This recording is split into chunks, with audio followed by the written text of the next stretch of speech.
Welcome back to Duel of the Debates. I am Danny, and we're going to have Cameron and Ben kill each other. Let's introduce our fighters today. We have Cameron and we have Ben, our new fighter coming into the arena. Welcome, Ben. Welcome, everybody. Thank you. I'm happy to be here. Dan. Shut up, Dan. Hold on. How are you guys doing?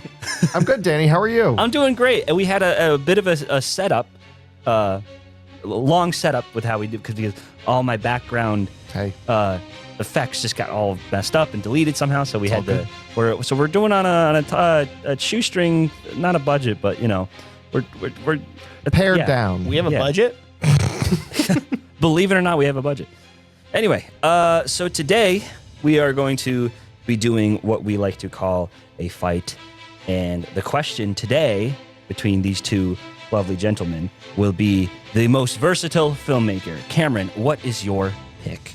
My pick is Steven Spielberg. You're gonna have to catch me. We are going to die. And Ben, what is your pick? Well, I have to follow up Steven Spielberg with Luca Guadagnino. We dance the protagonist. I'll dance. Which I didn't realize you were gonna go straight for the throat. So All right. So I think without further ado, I think we should get to it.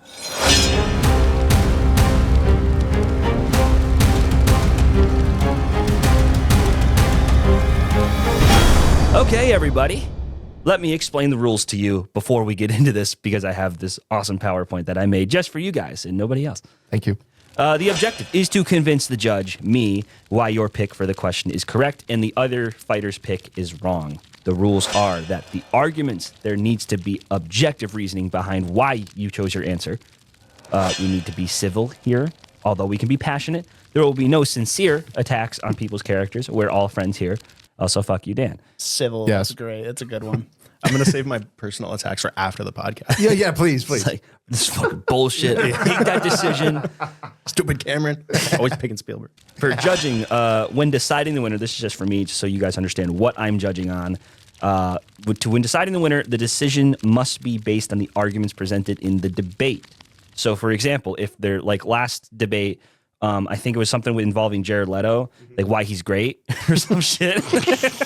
I wasn't here for that one. No. And somebody didn't mention that he won an Oscar.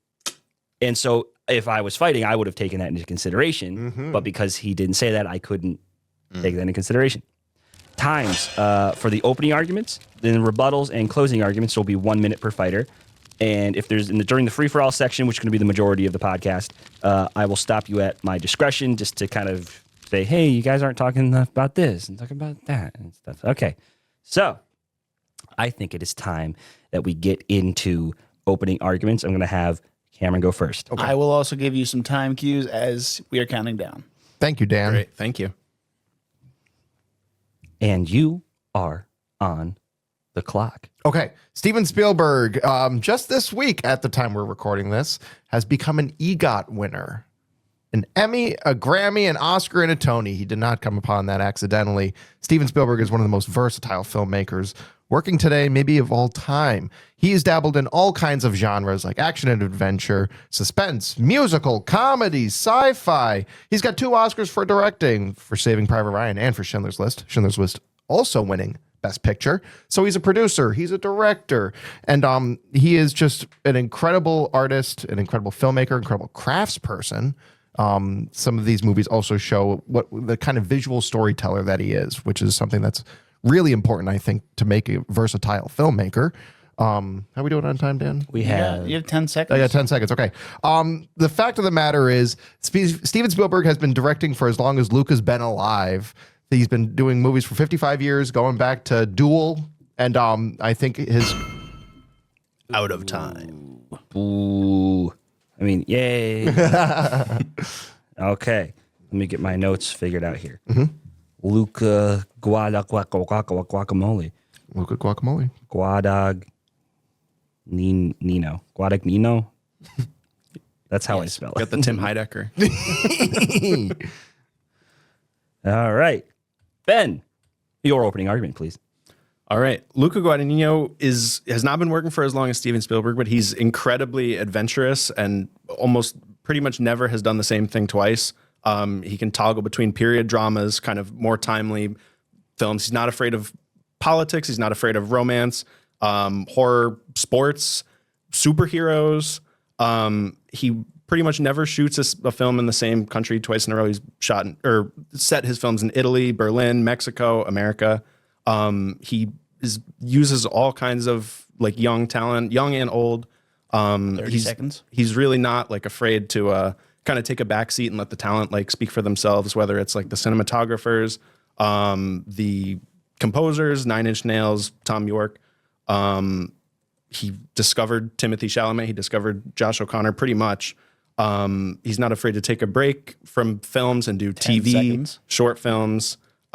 He's just incredible taste, and I think he makes like original source material his own. Many times he's not afraid of remakes or original things. Out of time. Awesome. Good timing. All right. That was a very good argument for both of you. Now, shit on the other guy. Cameron, go.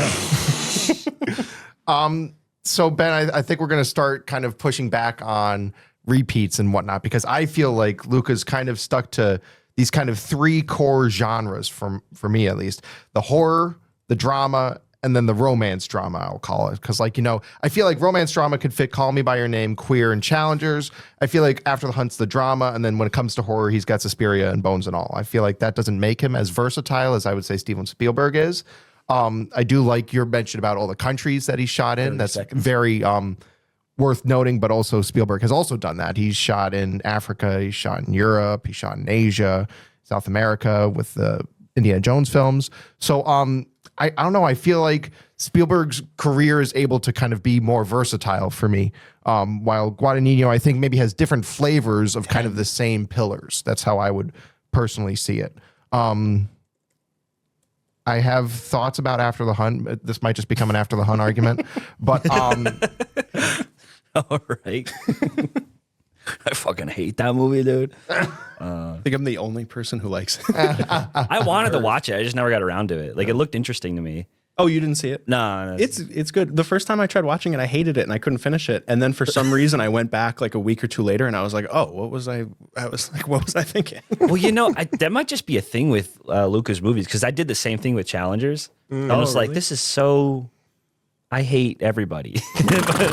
but then later, I'm like, "Oh, I just hate Zendaya. oh, Danny, She's an awful character. she is. She's great. She's a That's great what actress. makes her a great character. Yeah. Yeah.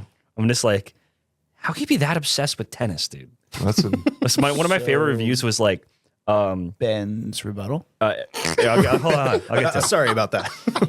No, one of my favorite reviews for the movie was like everything's about sex except for tennis, which is about fuck. I know what you're talking about. Yeah, I've you know seen that. You've seen the review. Everything is about tennis except sex, and everything is about sex except tennis. there you go. Yeah. Something like that. Yeah. Except tennis, which is of course about sex. Anyway, Ben's rebuttal. Ben's rebuttal. Let's go. We digress. All right, my rebuttal. I think that Steven Spielberg, I'm not going to argue with you that he's not versatile, because he truly is, but I think Luca is more willing to go further. Like Luca will make things that in a more like art house register that I don't think Steven Spielberg ever could. Like, I don't see Steven Spielberg adapting like a William Burroughs book. I don't see him remaking a Gaio like horror movie, and especially like taking it and making it his own and completely changing the style. And I think that Steven Spielberg's work like will fall more or less into two pillars, kind of like what you were saying about Luca, where he'll have his like sort of like more of what he used to do, like the Amblin style stuff, and then his more serious register, 10 seconds. sometimes like sci-fi. But beyond that, he will never make something that's not like a crowd pleaser, which Luca's not afraid to do. But Luca can also 100% make a crowd pleaser. Where Challengers, Womp womp. Wah, wah.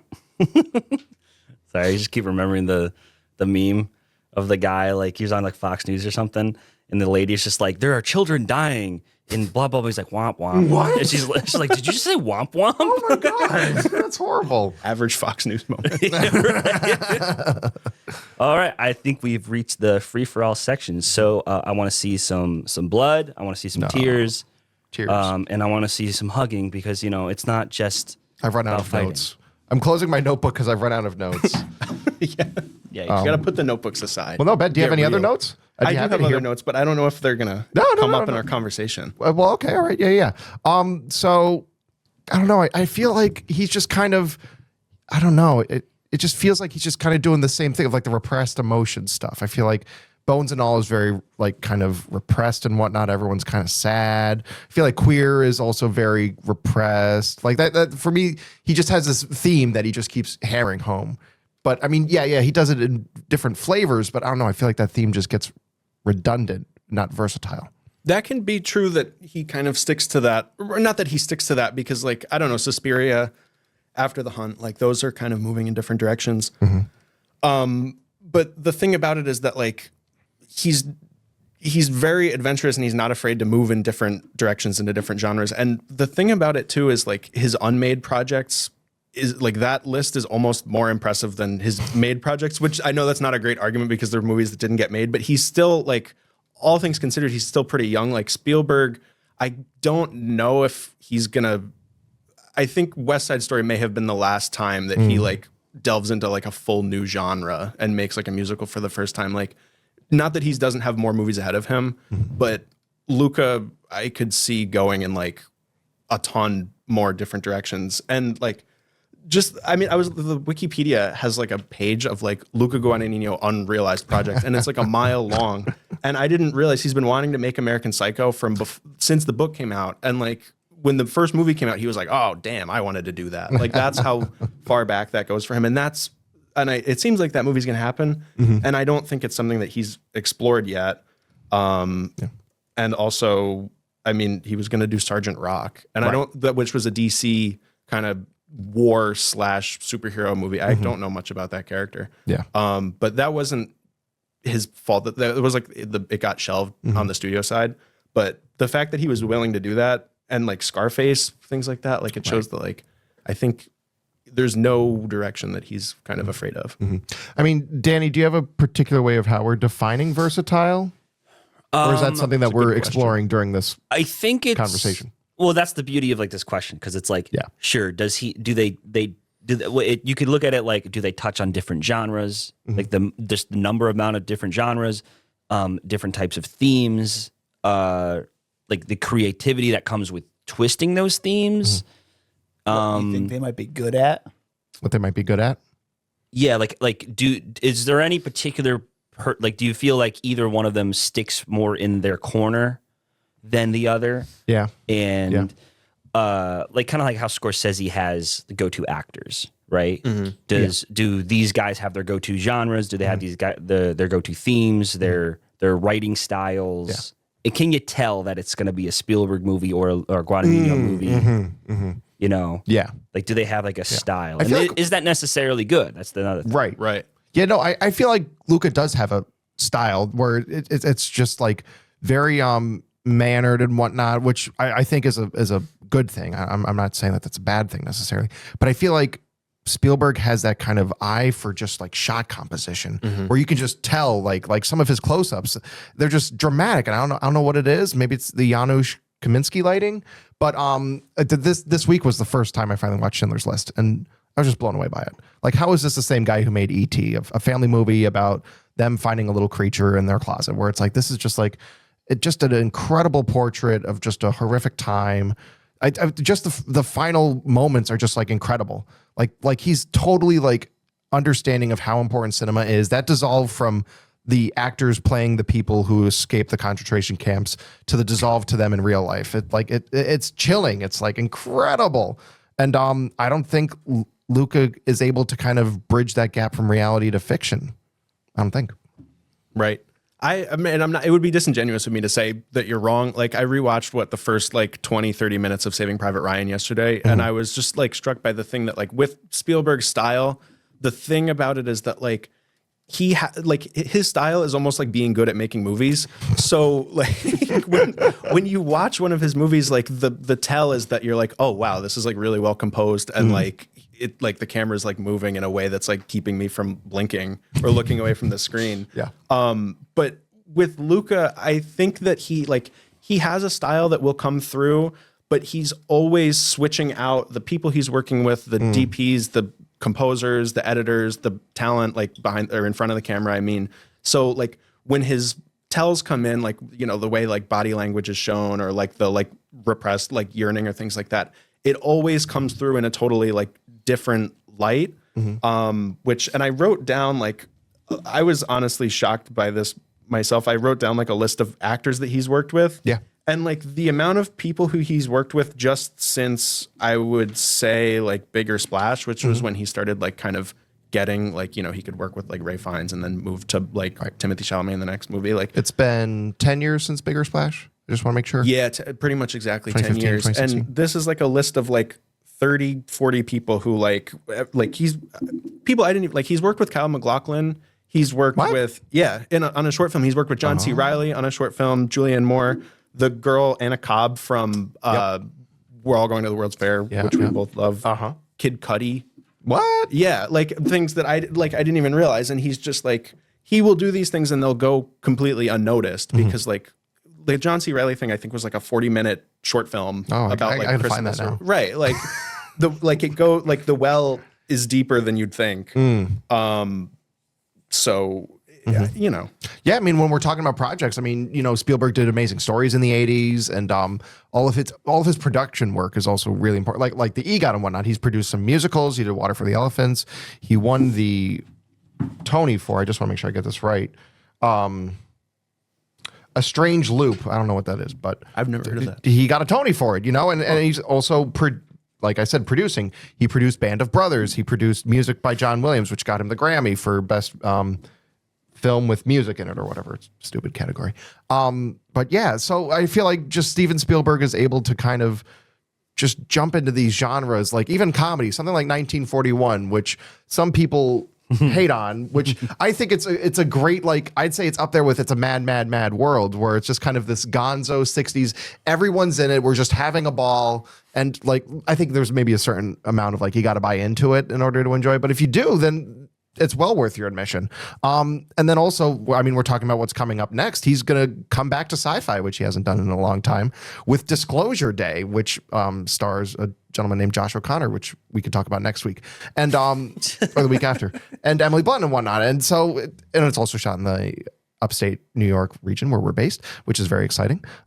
So the fact that he's able to kind of take these detours into the more serious stuff, like you're saying, but then still return to the Amblin stuff and then keep going back. Like he just keep, like you're saying, these two cycles, but he's able to keep them moving. And it's like, what is he doing next? What's he doing next? That's how I always feel.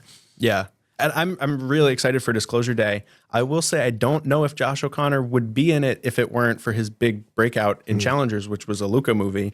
And I think that's the thing, is that like Spielberg, again, because he's great. Like I understand I'm going to lose this. Like I'm fine with that. but what I'm saying is that like Spielberg will always kind of take the credit and get the credit because he's the one doing all these great things. But Luca, I think, is underappreciated because he almost like lets the talent speak for themselves. Like just to talk about just simple thing, like the scores, like Tom York from Radiohead doing the score for Suspiria, and then almost immediately after, not 9 Inch Nails, Trent Reznor, Atticus Ross, which is, they're the only two members of 9 Inch Nails, doing this score for Challengers. And both of those I think are unique in the way that, like, in terms of how movie scores go, those I would consider both of those like full-fledged albums. Like it's the Challenger score, I think, is like one of the better 9 Inch Nails albums of like this century, and the Tom York like Suspiria album is like, I think that's his best solo work. So, and I mean, none of those things would happen if it weren't for Luca. And it's not like, you know, Luca's like able to take a step back and let that stuff speak for himself. And I almost feel like I wish there were more people like Luca. I was thinking about this when Rob Reiner was, not when he passed, he was murdered. Yeah. But yeah, no, I know what you mean. Like there's not a lot of people like him anymore, which is sad because like and I would have said Rob Reiner for this, but like I feel like he did have like kind of a period later on where like he wasn't making super essential movies. I think like Soderbergh and Danny Boyle are kind of the same way, where they're happy to experiment, but sometimes the experiments don't work. But I feel like Schizopolis. yeah. But with Luca, like he'll kind of knock it out of the park no matter what he's doing. You know, mileage may vary. Yes, mileage may vary. So I want to get to what I would call his most recent bunt, which is After the Hunt, which I don't think is out of the park. I'd love to hear what works about After the Hunt. I think After the Hunt, I understand why people don't like it, but I think it's going to age much better than some of his other movies, like even like better than Queer, I would think. I think it's really rewatchable and there's a lot to chew on, and like it's annoying, but almost by design. Because it's not real, like it's about Ayo Edebiri and Andrew Garfield and everything, and it's about something that happened between them, but it's almost more about everyone else who was not involved and how they cope with the situation and how they have to make decisions based on things they weren't there for, and they don't like it's almost like, I don't want to say comedy, but like a comedy of errors in that sort of way, where it's just like it's ridiculous like what's going on in that movie. And I think there's a lot to chew on. Like that's the type of movie that like if there was like a healthier movie going culture, I think, where like people would go to the movies and then immediately go out to a dinner after or get a coffee, like there's a lot to talk about with that movie, I think, afterwards. If it didn't go right to Amazon. Exactly. If people saw it. Well, speaking of that, I wanted to see what your guys' takes on like each of these filmmakers in terms of versatility when it relates to audiences. Like how does the audience respond to the versatility? Like is this normally a like do they have name recognition? Do they have draw? Is the audience like, oh, that's a curious, like I'll watch that. It seems like an interesting concept. You know what I mean? Yeah. You know what I'm saying for? I mean, good question. I'll say Steven Spielberg established the blockbuster genre with Jaws and then continued that with Raiders and whatnot. And then when he went into Schindler's List, he still got those Oscar nominations and the wins. And then in the 2000s, he had Munich, which critics love. I would say in the 2010s, I think Ready Player One was successful. Danny, you might have to fact check me on that. It was profitable. It was profitable. Thank you, Dan. Reviews too. Yeah, and so like the sci-fi stuff, there's still a crowd for him, and even something like The Fabelmans, which of course, that wasn't designed to be a blockbuster, but I think it really hit home with cinephiles who kind of love his kind of myth almost. I'll be very interested to see what happens with Disclosure Day. I think this is going to be his first big post-pandemic movie, and I think we can all agree that the pandemic has really changed. So I would say Ready Player One on a $175 million budget made pretty good amount with $607 million worldwide. Okay. All right. Yeah. So yeah. So that's a pretty good draw. But it'll be interesting. So I'll say for the most part, he's successful with a question mark. We'll see what happens with Disclosure Day. But yeah, I think audiences are still showing up for Steven Spielberg movies. Well, I don't think Disclosure Day, even if it's a big failure, I don't think that's going to be like a nail in the coffin for Spielberg. Like he's still Spielberg. Yeah. But that's the thing with versatility. And this question is interesting because I almost feel like for determining versatility, it's almost more important to see the filmmaker become invisible, because where Steven Spielberg is concerned, like everybody knows his name, everybody knows what they're getting into. But with Guadagnino, I don't think he has the same name recognition. And I think with his films, like Challengers is a very popular and like I think had like a decent sized cultural impact for the way that movies are going now. Like there's not a lot of movies that are like referenced as in the same way, recent movies that are referenced in the same way as Challengers. A lot of people can enjoy that movie for entirely different reasons than like something like Call Me by Your Name, which was really successful, but for totally different reasons. A lot of people who are not like cinephiles might not even really know the connection, or they might be surprised to find out that there is a connection. So that's I feel like the kind of invisible filmmaker aspect is pretty important for something like this. All right, cool. So that's good for the free for all. I just want to get closing arguments, wrap everything up, just in a tight little bow, starting with you, Cameron. All right. Steven Spielberg, career of 55 years, an incredible amount of awards, rightfully so. He is a true craftsman, a true storyteller, and I think his versatility in genre work and as well as period in genre, like I said, is just unmatched with any filmmaker living or dead. I think Steven Spielberg is one of the greats, And I truly believe that if you look at something like Raiders of the Lost Ark next to something like Munich, Schindler's List, or The Post, it would be shocking to learn that they really are the same filmmaker, but they are, because Spielberg is able to talk about the human spirit, about the American dream. And I think no one can do it like him. I think he's the most versatile filmmaker of all time. 15 seconds. I yield. He yields his time. Mic drop. Boom. All right. No, don't drop. No. We'll take care. We'll take care. All right, Ben, closing argument. On the clock. I think Luca Guadagnino is probably, at least, again, I understand it's Spielberg. Like, I didn't realize you were going to go Spielberg. But of his generation, I think Luca Guadagnino is the most versatile filmmaker. He's like one of the only ones of all the filmmakers working right now of the new generation of, like, Ari Aster, Robert Eggers, like, again, great filmmakers, but Luca is the only one who I think is like entirely has zero ego and is not self-obsessed and is just willing to let the material speak for itself, willing to go wherever the work takes him. He'll take something like Suspiria, which he'll just make it completely unrecognizable from what the original film is. And it might, I understand people were put off by his Suspiria remake, but that's because he completely transformed it and made it kind of speak for itself. 10 seconds. And, his other films are just entirely different from that. Suspiria is my favorite, but the other ones, he's a journeyman, which I don't say that in like a bad way. It's a good thing. All right, cool. So that was quite a lot of arguments that I wouldn't even, if I was fighting, I wouldn't have even begun to think about. Cameron has a good point of an EGOT winner. At the same time, though, well, no, I shouldn't put that in. Okay. Yeah. Okay.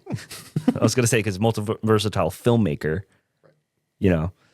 he's dabbled in many different genres. He probably has more versatility just in pure numbers, but also the fact he's just had way longer of a career. He's been directing as long as Luca has been alive. That was funny. Yeah.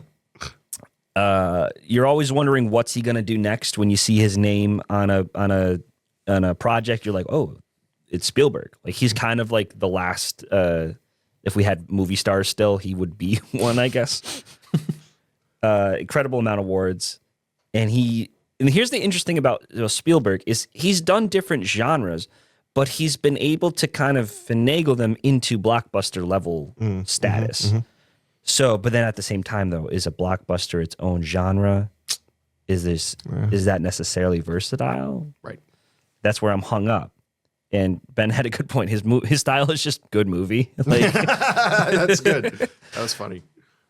For Luca, though, he actually never does the same thing twice. He's not afraid of touchy subjects. Never shoots in the same country, and very experimental with all his different actors, which I thought was interesting. He's willing to go further outside the box, take bigger risks than Spielberg, who's kind of become the Hollywood guy. I think the most important part was that Ben brought up was that he is his movies make him invisible, and that's an important part because all those movies that you listed, I had no idea that Luca directed them.